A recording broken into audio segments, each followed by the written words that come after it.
up! Feel the ride! Get on up! It's Shogun history time.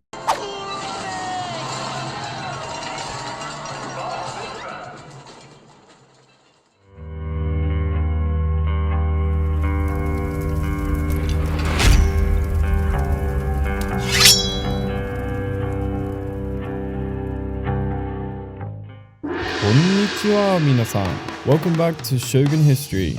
Today, I thought we should lighten things up with a beloved feel-good classic. If you're a 90s child like me, I'm sure this movie was a big part of your childhood and provides a warming dose of nostalgia. It's an unbelievable underdog story of Jamaica, a tropical Caribbean island nation, entering a team into the Winter Olympics bobsled event. Okay, so I've got to point out firstly that the whole of this film is only inspired by the real story. In fact, George Fitch, the man who first envisioned a Jamaican bobsled team, has since said that about 1% of this movie is accurate. The details have changed, the characters have been invented, and the circumstances of forming a team, travelling to Canada, and their treatment by fellow athletes are all either swapped out, altered, or entirely made up. This is a true story, based on the most generous definition of that term imaginable. Because of that, I'm not going to rip into the movie for historical accuracy, but instead provide the real story behind the film and highlight where the film gets it right. Yeah, man.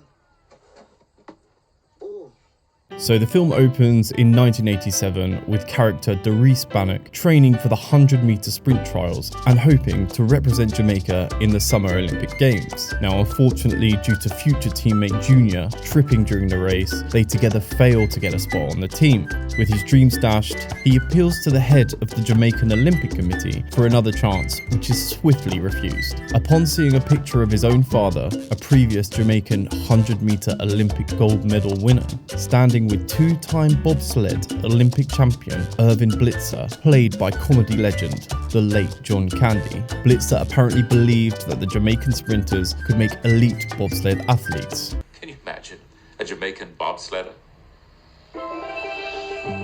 Hearing this, with Olympic dreams still in his heart, Doris decides to track down Blitzer to train a newly formed Jamaican bobsled team. While this is a great setup to an unlikely story, it isn't how the origins of bobsled in Jamaica began. It wasn't the idea of a sprinter, but actually that of a former American attaché to Jamaica, George Fitch, whom Irving Blitzer is partly based upon. Fitch, who had returned to Jamaica for a wedding, mentioned to Jamaican military officer and former soccer player Ken Barnes that the athletes in Jamaica should be talented enough to compete in any Olympic sport. Then after watching the country's annual pushcart derby in the Blue Mountains, Fitch figured that the nation's depth of sprinting talent would translate well into bobsleigh.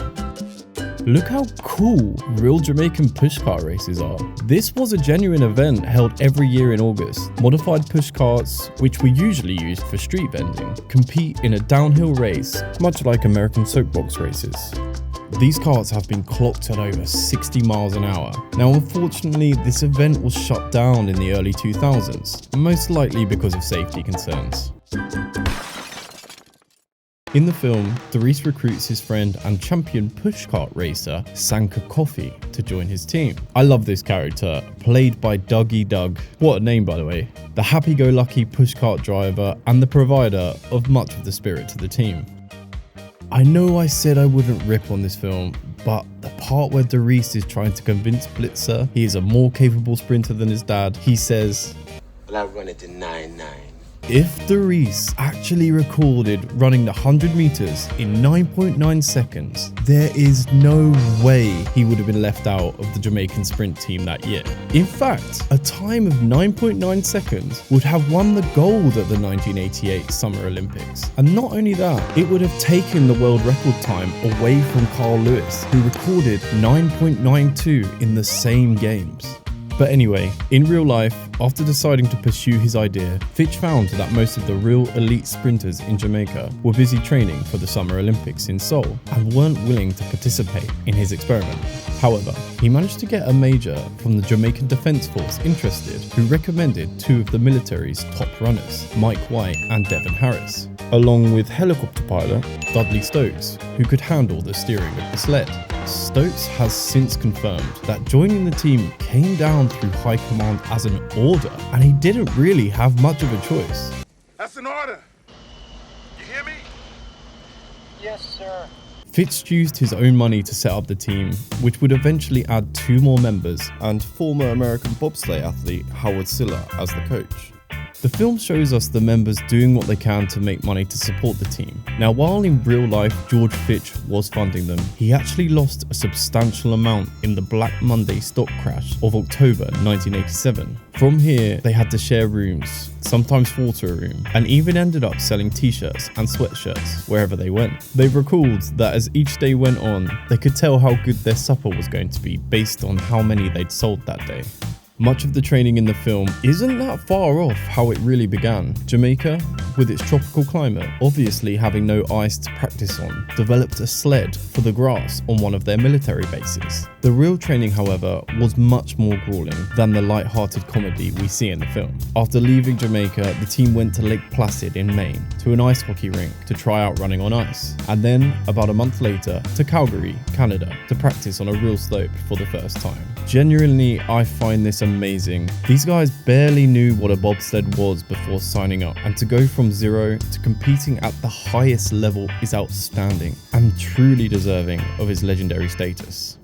The team in the film take a big influence from the Swiss team, who were actually the real winners of the 4-man bobsled in 1988. They even count in German to begin their run. You shut up about the damn Swiss. I mean, it was all that Einstein dry nonsense that got us all nervous in the first place. This comes from the real Jamaican Olympians having to change from their more laid-back culture to a strict German-style regime. Real-life sled driver Stokes has said, "We had to change the culture, or rather look at the culture that was successful in the sport, and which is typically a German culture. We had to go into German mode to get things done." Although, in reality, they didn't count down in German, and I'm sure some of you will be as disappointed as I was to find out that the Cool Runnings rhyme is also a Hollywood invention. Here's what they actually sounded like.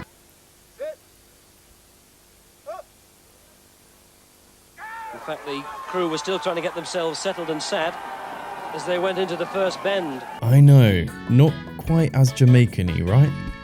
After months of practice, the team entered the World Cup race in Austria in order to qualify for the Calgary Olympics. Much like in the film, the team did have to overcome some hurdles set by the International Olympic Committee, who tried to disqualify them shortly before the Olympics. Various luminaries, including Prince Albert of Monaco, stepped in to champion their participation.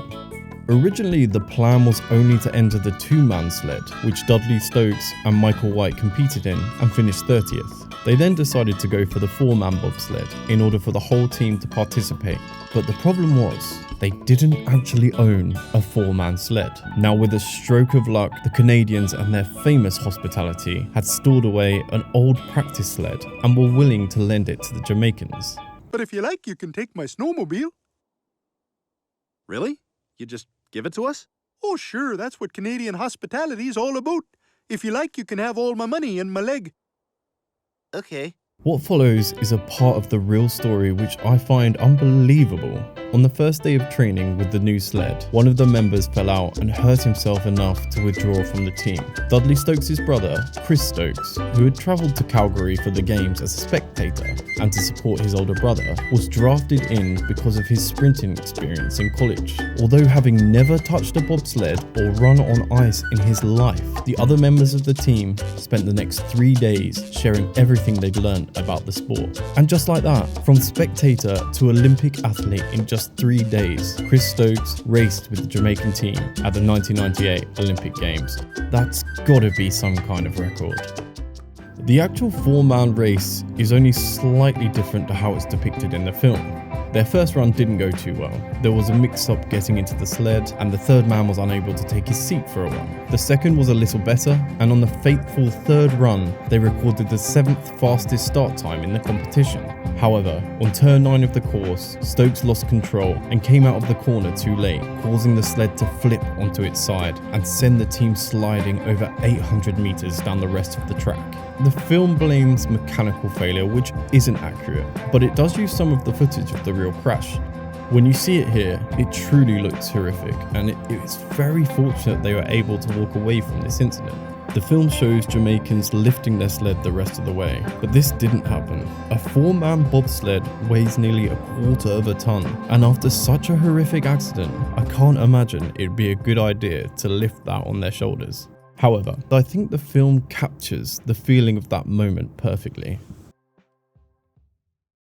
What the film got completely wrong is the way the Jamaicans were received by other competitors. The film portrays the Swiss team as a group of high school bullies who, despite being acknowledged as the best team in the world, still feel the need to try and intimidate the newcomers. This was not the case at all. All members of the original team state how warm and welcoming everyone was. In a way, they were the stars of these Olympics. Before even having done anything, the spirit of their underdog status as an unlikely competitor in a cold weather sport represented by a nation with a tropical environment quickly gained them popularity at the games. But this is Hollywood, so we gotta have our antagonists, right? Look at this guy, an elite athlete having a smoke before competing in the biggest athletic competition in the world. I know this is the 80s, but come on, this is the biggest trope of cartoon villainy. After the 1988 Olympics, the team returned to Jamaica as heroes. Chris and Dudley Stokes went on to compete in 2 more Olympics and even got to the point where they were ranked 8th in the world. 5 years after the crash in Calgary, Hollywood released Cool Runnings, and with its cult classic success, everything changed for the bobsled team. Having been struggling to find funding for future competitions, brands were now knocking down their door, eventually settling on Red Stripe as a sponsor and heading off to Lillehammer in Germany for the '94 Winter Olympics. Sometimes a film simply is what it is and should be embraced as such. Cool Runnings is undemandingly an easy watch, but it achieves its aims and entertains its audience. I have not typically been impressed with John Turtletop's directorial works. I'm looking at you, Rollerball, but he is on the money here. He captures the story and the humour and keeps everything else firmly in the background to keep the film's strengths in focus. Overall, it's a hell of a lot of fun. The journey isn't over for Jamaica at the Winter Olympics. In the Games in 2022, the first Jamaican skier competed, as well as expanding its bobsled legacy by fielding the first women's Jamaican team. We may also see the first Jamaican ice hockey team at the next Winter Olympics in 2026. Maybe we can see Jamaica finally walking away with a Winter Olympic medal. Hi minasan. I found the scoring of this film quite difficult. However, due to completely made up characters, plot points, and journey, I am forced to give it a measly 3 out of 10 for historical accuracy. But it's so fun, enjoyable, heartwarming and inspirational, and maybe I'm a little drunk on nostalgia. But for its thrilling ride, this film deserves a few extra points. So today, for entertainment value, I'm giving it a big 11 out of 10. It's my channel, I do what I want. Bringing the total score to 70%, which unfortunately puts Cool Runnings on the last, but certainly not least, spot on the Shogun rankings. If you made it this far, thank you so much for sticking around and watching my content. I hope to get better with each episode and genuinely appreciate each and every one of you who have given your time to watch this channel. If you enjoyed today, please help the Shogun expand his empire by liking and subscribing. And of course, if you have a historical movie that you want to know the real history behind, leave it in the comments below. じゃあ皆さん、次回も楽しみにしてね。気をつけてね。さようなら。